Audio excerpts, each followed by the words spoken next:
지난 시간에 어떤 사람이 정직한 자인가 하는 것에 대해 생각해 보았어요. 어떤 자가 정직한 자라고 했습니까? 4절 보시면 정직한 자들에게는 흑암 중에 빛이 일어나나니 그는 자비롭고 긍휼이 많으며 의로운 이로다. 자비롭고 긍휼이 많으며 의로운 자가 정직한 자다라고 말씀드렸어요. 자, 그런데 또 어떤 자가 자비롭고 긍휼이 많으며 의로운 자라고 했습니까? 그 답은 5절에 나오죠. 은혜를 베풀며 꾸어주는 자는 잘 되나니. 한마디로 말해서 내 도움이 필요한 자들에게 내 손을 펼 줄 아는 사람, 바로 그 사람이 자비롭고 긍휼이 많으며 의로운 사람이다 라고 말씀드렸어요.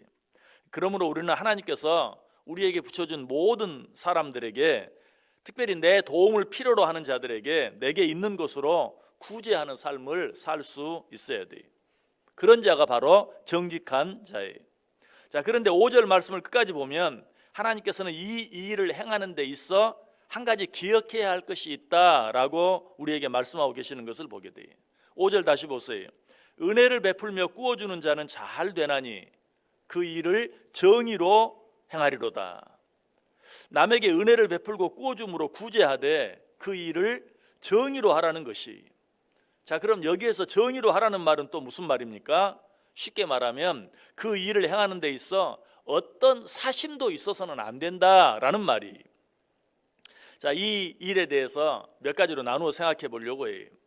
첫 번째로 그 일을 행할 때 내가 받을 것을 먼저 생각하거나 계산해서는 안 된다라는 말이. 우리 성경 한번 같이 찾아 읽어볼까요? 누가복음 6장 34절과 35절 말씀 같이 읽겠습니다. 너희가 받기를 바라고 사람들에게 꾸어주면 칭찬받을 것이 무엇이냐?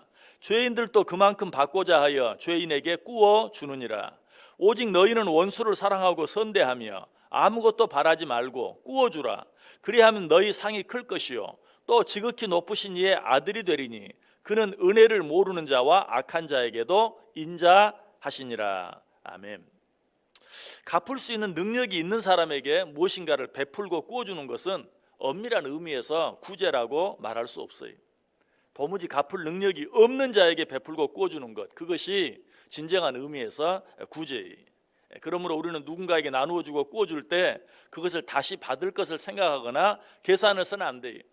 다시 받지 못한다 할지라도 상관없다 하는 마음으로 꾸어주고 베풀 수 있어야 된다. 두 번째로 어떤 사람을 도울 때 내 마음에 드는 사람만 도와서는 안 돼요. 우스운 말이긴 한데 사실 우리는 알게 알지 못하게 그럴 때가 많이 있어요. 내 마음에 들어야 도와주는 거예요. 내 마음에 들지 않으면 도움이 필요한 줄 알면서도 도와주지 않아요. 그러나 그런 것은 진정한 의미에서의 구제가 아니에요. 나는 정말 개인적으로 그 사람이 싫어요. 미워요. 그럼에도 불구하고 도움이 필요한 줄 알 때 내어줄 수 있는 자, 그런 자가 정직한 자요. 그런 자가 자비롭고 긍휼이 많은 자이다. 세 번째로 내가 어려운 사람을 위하여 무엇을 빌려주었을 때 그것에 대해서 지나친 이자를 취해서는 안 돼요. 우리 성경 같이 한번 읽어볼까요? 느헤미야 5장 10절 말씀. 느헤미야 5장 10절 우리 같이 읽겠습니다. 나와 내 형제와 종자들도 역시 돈과 양식을 백성에게 꾸어 주었거니와 우리가 그 이자 받기를 그치자. 자, 이 말씀은 지금 이스라엘 백성들이 큰 흉년을 만나서 먹을 것이 없어서 많은 사람들이 굶어 죽어가고 있어요. 바로 그런 때 있는 자들이 그 사람들에게 꾸어주면서 많은 이자를 받는 것을 보고 우리가 그 일을 그치자라고 말하고 있어요. 여러분, 이자를 받는 것 자체가 잘못이 아니라 지나치게, 특별히 어려운 자들, 먹을 것이 없어 생계의 위협을 받는 자에게 꾸어주고 지나친 이자를 받는 것, 그러한 것은 잘못된 것이다. 무엇보다도 돈을 빌려줄 때는 그 사람 상황이 정말 어려워진다면 내가 꾸어준 원금까지도 포기할 수 있는 그런 각오를 하고 돈을 빌려줄 수 있어야 돼. 이 말을 어떻게 바꾸면은 내가 감당할 수 있을 만큼만 빌려주고 정말 상황이 어렵다면 그것까지도 받지 못할 각오까지 하고 빌려줄 수 있어야 된다. 그것이 정직하게 행하는 것이고 그것이 자비롭고 긍휼이 많은 자의 진정한 모습이다라고 이야기하고 있어요. 네 번째로 어떤 사람을 도울 때 내 도움이 정말 그 사람에게 도움이 되는지 되지 않는지도 깊이 생각해 볼 수 있어야 돼요. 여러분 어떤 사람을 도울 때 무조건 돕는 것이 그 사람이 꼭 도움이 되는 것만은 아니. 무조건 자꾸 계속해서 도와주면 그 사람은 늘 거기에 기대하고 의지하는 마음이 있어서 스스로 일어설 수 없는 그런 지경에 빠질 수도 있어요. 다른 사람을 도울 때 지각을 가지고 분별력을 가지고 도울 수 있어야 된다. 예전에 캐나다에 있을 때 길거리에 가면 차가 신호등에 서 있으면 우리나라는 뭐 이렇게 먹을 것을 파는 경우가 있잖아요. 그런데 캐나다에는 그 앞에서 앞 유리창을 닦아주고 돈을 구걸하는 사람들이 있어요. 그런데 그 사람들은 대부분 마약을 하는 사람들이. 그래서 그 사람들에게 돈을 주고 싶은 마음도 있는데 주면 그걸 가지고 가서 마약을 사는 거예요. 마약을 해요. 그런 사람에게 돈을 주는 것은 어때요? 도움이 되지 않는 일이죠. 마치 그와 같이 어떤 사람에게 내가 도움을 주는 것이 진정으로 그 사람을 살리는, 그 사람에게 도움이 되는 일인가 아닌가 하는 것도 생각해 볼 수 있어야 한다. 그러므로 우리가 누군가를 구제할 때 가장 좋은 방법은 합법적인 구호 단체나 기관을 통해서 구제하는 것이 좋아요. 그리고 특별히 신자들, 성도들은 교회에 헌금함으로 교회가 그 일을 대신해서 감당할 수 있도록 하는 것이 좋아요. 마지막 5번째로 남을 도울 때 어떻게 도울 것인가, 그 방법에 대해서도 신중할 수 있어야 돼요. 성경은 이 일에 대해 한 가지 중요한 원리를 제시해 주고 있어요. 역시 우리 같이 한번 읽어보겠습니다. 마태복음 6장 3절과 4절 말씀 같이 읽습니다. 너는 구제할 때에 오른손이 하는 것을 왼손이 모르게 하여 내 구제함을 은밀하게 하라. 은밀한 중에 보시는 너희 아버지께서 갚으시리라. 우리는 종종 어떤 사람을 도와주다가 그 사람과 관계가 소원해지는, 결과적으로 나도 손해나고 그 사람도 상처받고 궁극적으로는 하나님의 영광까지도 가리워지고 마는 그런 일들도 자주 있어요. 왜 그렇습니까?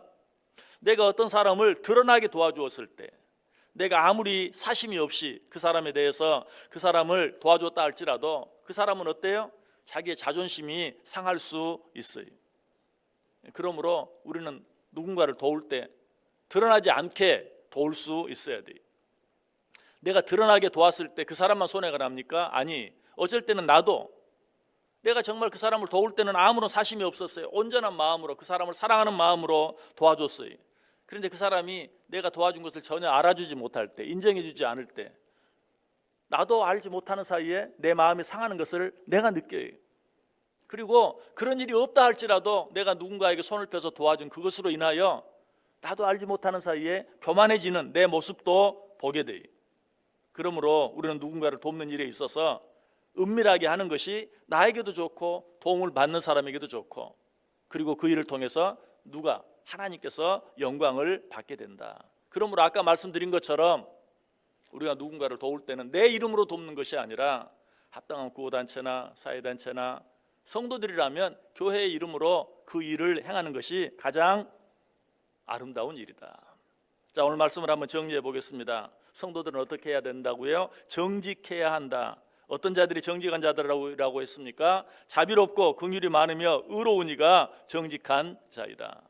자, 그렇다면 또 어떤 자가 자비롭고 긍휼이 많으며 의로운 자라고 했죠? 내가 가진 것으로 남에게 은혜를 베풀고 꾸어줄 줄 아는 자, 내 도움이 필요한 자들을 향하여 내 손을 펼 수 있는 자, 그런 자가 자비롭고 긍휼이 많으며 의로운 자다. 그런 자가 정직한 자다. 자, 그런데 남에게 은혜를 베풀고 꾸어줄 때는 어떻게 해야 돼요? 5절에 이야기하는 것처럼 그 일을 정의로 해야 한다. 정의롭게 해야 한다. 그렇게 하지 아니하면 그 일로 인하여 오히려 하나님의 영광을 가리게 되고 남에게도 손해를 끼치게 되고 나에게도 상처가 될 수 있다. 오늘 어떻게 살기를 원하세요? 하나님께서 내게 붙여준 모든 자들을 향하여 손을 펴시길 바랍니다. 그리고 손을 펴되 정의로 그 일을 정의롭게 행함으로 먼저는 그 일을 통해 하나님의 영광이 드러나고, 그리고 둘째로는 그 일이 내가 도와주는 그 사람에게 진정으로 도움이 되어지게 하고, 마지막으로 그 일이 내게도 기쁨이 되고 축복이 되게 하는, 진정으로 하나님이 보실 때 정직한 자들, 자비롭고 긍휼이 많으며 의로운 자들이 다 될 수 있기를 주의 이름으로 간절히 축원합니다.